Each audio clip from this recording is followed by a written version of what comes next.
house that you swore was a restaurant but was really a family home that could have housed the Manson family? I should have known better than to think I could resist bringing any of this up again. It was just too damn funny. You know that the Mansons weren't a real family, right? I ignored her and continued. Or maybe it was when you got drunk with Owen's grandmother and tried to cuddle with a chicken. Now you're just being mean. His mom and grandmother slipped something into my drink, I'm sure of it. Yes, that's actually incredibly likely, I deadpanned.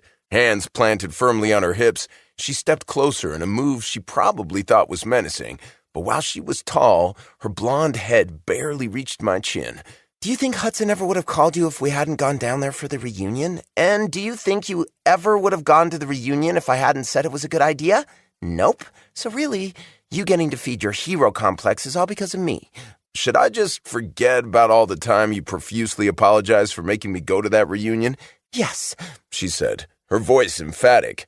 We glared at each other for a few seconds before we both erupted in laughter. I can't believe you brought up my hero complex.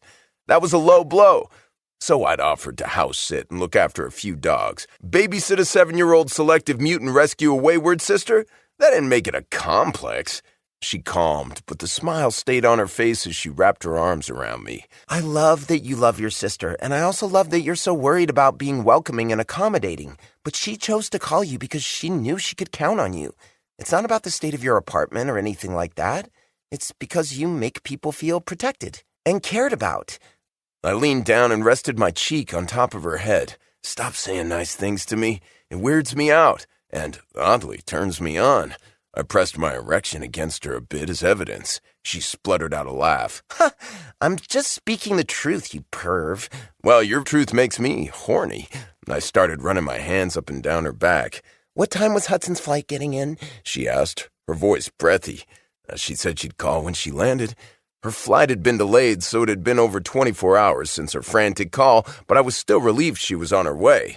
Oh, with our luck, she'll call as soon as you start something. I started kissing down her jaw. Maybe you should start it then.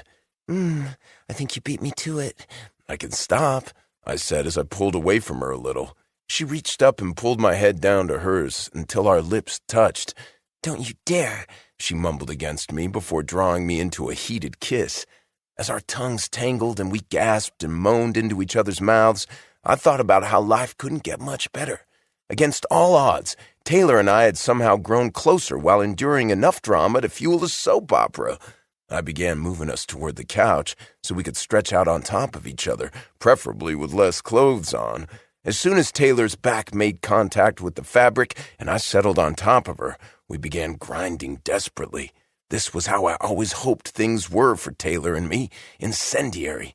I wasn't sure anyone could go from 0 to 60 like we could. I reached down between us to pop the button on her jeans and then began gliding the zipper down. I'd just gotten my hand inside to tease along her underwear when there was a knock at my door. Groaning, I buried my face in her neck. Oh, if that's one of our friends, I'm disowning them. Well, they tend to travel in packs, so it's probably more than one. They're also impossible to get rid of.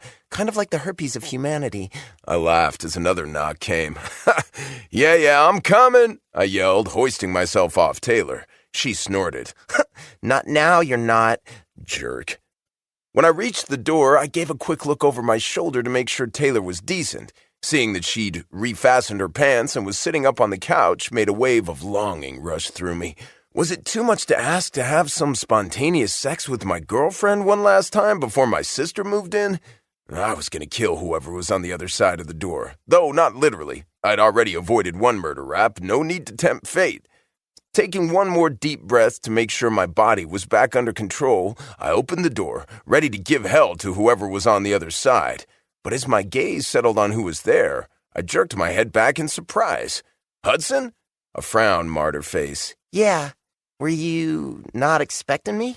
I snapped out of my shock and moved to envelop her in a hug. I thought you were going to call from the airport. She shrugged against my embrace.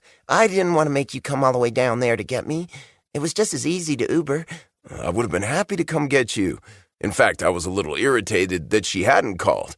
She didn't need to be traipsing all over the place in her condition. She'd been through enough already.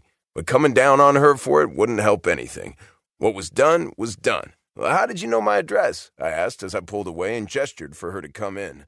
You texted it to me a while back.